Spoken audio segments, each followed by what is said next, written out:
اعلان کیا کہ یہ ان کی غلطی تھی اور اب یہ انعام دونوں کیون لوئس کو دیا جائے گا، مطلب $1 ملین دونوں کیون لوئس کو مل گئے۔ اس طرح کسینو کی چھوٹی سی غلطی نے دوسرے کیون لوئس کو بھی ملینئر بنا دیا۔ دوستو 1994 یعنی 1994 میں لوگوں کو پتا ہی نہیں تھا کہ انٹرنیٹ کیا ہے اور یہ ہمارے لیے کیا کیا کر سکتا ہے۔ اس دور میں انٹرنیٹ پر شاپنگ کرنا، موویز دیکھنا یا کھانا آرڈر کرنے کا تو تصور ہی نہیں تھا۔ 1994 میں ہی کرس کلارک نامی ایک شخص نے pizza.com نامی ایک انٹرنیٹ ڈومین صرف $20 میں خریدی۔ کرس نے یہ ڈومین صرف شوق میں خریدی تھی اور اس کو 14 سال تک اپنے پاس رکھا۔ یہ شخص 14 سال تک اس ڈومین کی فی بھی بھرتا رہا۔ 2008 تک لوگ انٹرنیٹ استعمال کرنا جان چکے تھے اور ویب سائٹس بے حد بھاری قیمت میں بکنا شروع ہو گئیں۔ pizza.com نام ہی ایسا تھا کہ کوئی بھی اس ڈومین کو خریدنا چاہتا۔ کرس کلارک نے سوچا کہ اس ڈومین کو اب بیچنا چاہیے۔ اس نے یہ ڈومین بیچنے کے لیے پیش کر دی۔ صرف $100 سے شروع ہونے والی بولی $2.1 ملین تک پہنچ گئی۔ یہ دنیا کی تاریخ میں ایک ڈومین کو خریدے جانے والی سب سے بڑی رقم تھی۔ کرس کے وہم و گمان میں نہیں تھا کہ وہ راتوں رات ملینئر بن جائے گا۔ کرس کلارک نے یہ ڈومین $2.1 ملین یعنی تقریباً 21 کروڑ روپے کی بیچ دی اور اس طرح کرس راتوں رات ملینئر بن گیا۔ دوستو یہ اگلی حیرت انگیز کہانی انتہائی مشہور ہے۔ یہ ایک شخص کی کہانی ہے جس نے اپنا نام کبھی بھی ڈسکلوز نہیں کیا، لیکن پھر بھی یہ کافی مشہور ہو گیا۔ یہ شخص امریکہ سے تعلق رکھتا تھا اور ایک سکریپ ڈیلر تھا، یعنی ایک کباڑیا تھا۔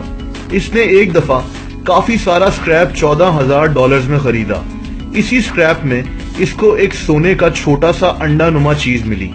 یہ سکریپ ڈیلر انتہائی خوش ہوا اور اس نے سوچا کہ اس کو اس کے کافی پیسے مل جائیں گے۔ یہ مختلف لوگوں کے پاس گیا تاکہ یہ سونے کا انڈا نما چیز بیچ سکے، لیکن کوئی بھی اس کے اتنے پیسے نہیں دے رہا تھا۔ یہ تنگ آ گیا۔ اس نے ایک دن غصے سے گوگل پر گولڈ ایگ لکھا تو اس کو اس کی زندگی کا سب سے بڑا شوق ملا۔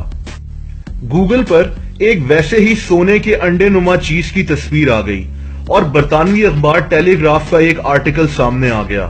وہ آرٹیکل پڑھ کر اس سکریپ ڈیلر کے ہوش اڑ گئے۔ کہانی کچھ یوں تھی کہ تسار الیگزینڈر III جو کہ رشیا اور پولینڈ کا بادشاہ تھا نے یہ سونے کا انڈا اپنی بیوی کو تحفے میں دینے کے لیے بنوایا تھا۔ یہ 1887 یعنی 1887 کی بات ہے۔ اس انڈے کے اندر ایک ہیرا بھی لگوایا گیا تھا، لیکن پھر یہ تاریخی سونے کا انڈا گم ہو گیا اور کسی کو نہیں پتا چلا کہ یہ کہاں گیا۔ رشین حکومت نے اس انڈے کو ڈھونڈنے کی بے حد کوشش کی، لیکن ان کو یہ انڈا نہیں مل سکا۔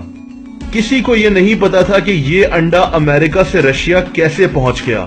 یہ سکریپ ڈیلر فوراً لندن کی طرف روانہ ہوا اور وہاں اسی آرٹیکل میں بتائے جانے والے ایک ایکسپرٹ سے ملا جو اس انڈے پر کافی ریسرچ کر چکا تھا۔ اس نے جب اس انڈے کی تصویر اس ایکسپرٹ کو دکھائی تو وہ بھی حیران رہ گیا۔ وہ فوراً اس کے ساتھ امریکہ اس کے گھر جانے کے لیے روانہ ہوا۔ گھر جا کر اس کے بھی ہوش اڑ گئے۔ اس سونے کی انڈے کی قیمت $30 ملین تھی، یعنی $3 کروڑ یعنی 3 ارب روپے۔ اس کو رشیا کے ایک ڈیلر نے اس سکریپ ڈیلر سے $33 ملین کا خریدا۔ کباڑ کے مال میں خریدے جانے والا یہ انڈا اس سکریپ ڈیلر کو ارب پتی بنا گیا۔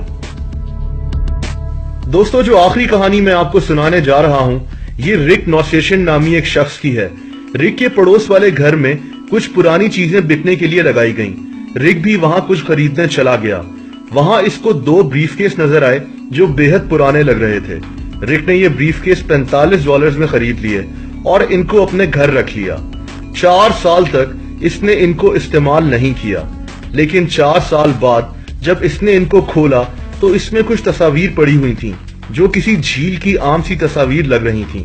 یہ تصاویر شیشے کے اندر لگی ہوئی تھیں، لیکن رک کو بعد میں اس کے ایک دوست سے پتا چلا کہ یہ تو دراصل مشہور ترین فوٹوگرافر اینسل ایڈمز کی آخری تصاویر میں سے ہیں جو 100 سال پہلے لی گئی تھیں اور بے حد قیمتی تھیں۔ رک نے یہ تصاویر کئی ملین ڈالرز کی بیچیں۔ دوستو صرف $45 کے بریف کیس نے رک کو کروڑ پتی بنا